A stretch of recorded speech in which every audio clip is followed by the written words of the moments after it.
Assalamualaikum warahmatullahi wabarakatuh. Sahabat tani dan pecinta tanaman dimanapun Anda berada, kembali lagi di channel DIY Garden Jogja, channel yang membahas tentang dunia pertanian, dunia tanaman, dan dunia flora. Nah, pada kali ini kita akan membahas lagi cara-cara menyuburkan tanaman dari bahan-bahan sederhana, bahan-bahan yang ada di sekitar kita, sehingga tanaman kita hijau royo-royo, berbunga dan berbuah lebat. Jangan lupa sahabat-sahabat semua untuk selalu mendukung channel ini dengan cara subscribe, like, dan komen. Berkomentarlah yang bagus dan membangun agar channel ini semakin berkembang, semakin bermanfaat untuk semua pecinta tanaman dan para petani. Nah, di sini bukan untuk menggurui, di sini sama-sama belajar. Nah, langsung saja kita intro dulu, Pems.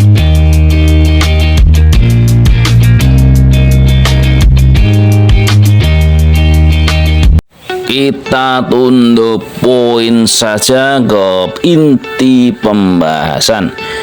Kita siapkan alat berupa cobek. Ini berfungsi untuk menghaluskan bahan nantinya. Nah, kita ambil bahan utama yaitu berupa daun gamal atau leresi. Nah, ini daun sering kita jumpai, sering dibuat pakan oleh para petani di sekitar kita. Kita ambil daunnya, lalu kita potong-potong. Nah, kita hilangkan batangnya. Lalu kita ambil sebanyak 1 genggam saja. Nah, kita haluskan secara perlahan ya. Di mana daun gamal itu mengandung unsur hara makro dan mikro yang cukup bagus, kompleks, dan lengkap. Saya sebutkan yaitu berupa nitrogen atau N, fosfor, kalium atau K, C organik, magnesium atau Mg, senyawa flavonoid ya, terus steroid, senyawa tenin, dan senyawa saponin. Nah, kita haluskan. Dan ada pun manfaat daun gamal yaitu sebagai bahan dasar pupuk organik yang bagus. Yang kedua, menumbuhkan tanaman di fase vegetatif atau fase pertumbuhan, memperbaiki struktur tanah di sekitar tanaman, mencegah dari serangan serangga, hama, dan penyakit karena di dalamnya terdapat unsur senyawa flavonoid, steroid, tenin, dan saponin.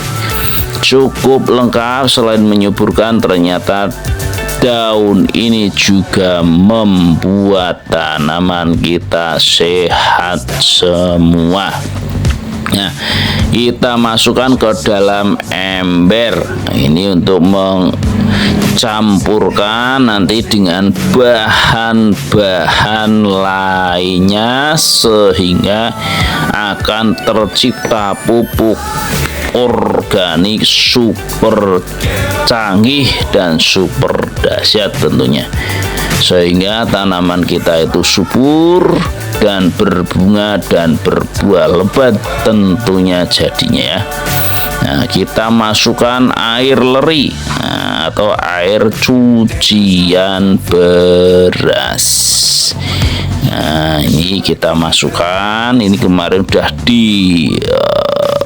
disisihkan udah agak lama, tapi semakin lama disisihkan atau didiamkan air leri semakin dahsyat, di mana air leri mengandung nitrogen 0,15%, fosfor 16,306%, kalium 0,02%, kalsium 2,94%, magnesium 14,25%, sulfur 0,027%, besi 0,0427%, vitamin B1 0,43%.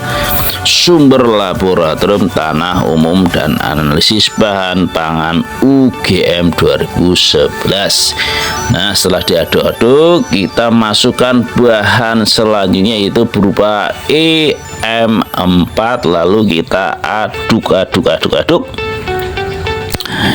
Nah, ini biar tercampur antara bahan-bahan tersebut.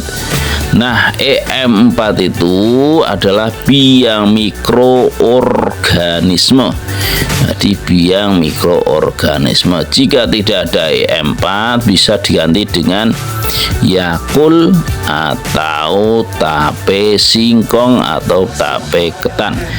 Di dalamnya bahan-bahan tersebut juga mengandung mikroorganisme untuk proses fermentasi. Nah, selanjutnya kita ambil gula Jawa sebanyak 1 potong kecil sekitar 2 cm kali 2 cm. Nah, lalu kita haluskan dengan cara ditumbuk. Nah, ini untuk mempermudah pencampuran nantinya. Nah, ini gula merah apa toh fungsinya, yaitu membuat mikroorganisme itu bangun, karena ini makanan dari mikroorganisme yang ada di dalam EM4, atau kalau panjenengan menggunakan Yakult itu juga bisa sebagai pengganti EM4. Sedangkan gula, jika tidak ada gula merah, gunakanlah molase atau tetes tebu sebanyak 1 sendok atau gula putih sebanyak 1 sendok makan. Nah, kita aduk-aduk. Ini udah serasa adonan bubur ya. Wah, ini ternyata sangat bagus untuk tanaman kita. Lalu siapkanlah botol bekas, itu bekas dari air leri tadi itu, lalu kita gunakan sebagai penampung. Nah, kita tampung ini untuk melakukan proses fermentasi. Ini kita masukkan semua sama daun-daunnya agar nanti pupuknya semakin dahsyat ya. Nah, tuh dilakukan harus telaten, harus penuh dengan kesabaran untuk hasil pupuk yang maksimal. Sekali lagi, yang belum subscribe untuk silakan menyubscribe, like dan komen, dan saya doakan semoga panjenengan yang sudah subscribe, like dan komen pertaniannya semakin berkah, hasilnya semakin banyak, dan mempunyai rezeki berlimpah untuk panjenengan. Nah, ini kita tutup.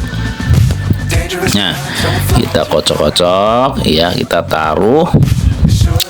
Ini udah jadi racikan super dahsyat dengan warna hijau semu putih, wah seperti susu. Nah, ini lalu kita proses pendiaman. Nah, nanti didiamkan di tempat teduh. Selama 7 sampai 14 hari atau lebih. Buka tutup selama 3 detik atau setiap 3 hari sekali agar tidak terjadi ledakan. Nah, setelah proses fermentasi selesai, cara pengaplikasiannya yaitu dengan cara diencerkan dengan air dengan perbandingan 1:10 sampai 1:20 atau disesuaikan. Untuk pengocoran dan untuk tanaman kecil-kecil seperti cabai, terong, tomat itu menggunakan cc 100 cc per tanaman, dan untuk tanaman besar seperti jeruk, lengkeng dan mangga maka gunakanlah 500 cc per tanaman atau disesuaikan.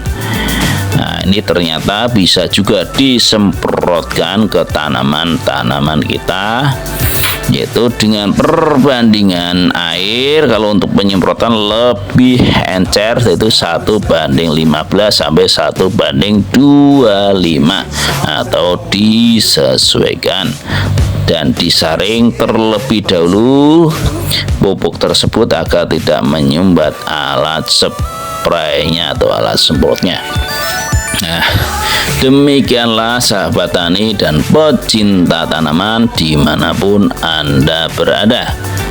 Pembahasan kali ini kurang lebihnya mohon maaf. Saya akhiri, wassalamualaikum warahmatullahi wabarakatuh.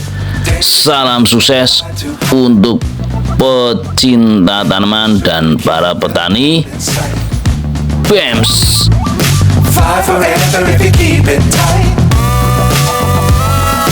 Love the world, but keep the sky on your mind.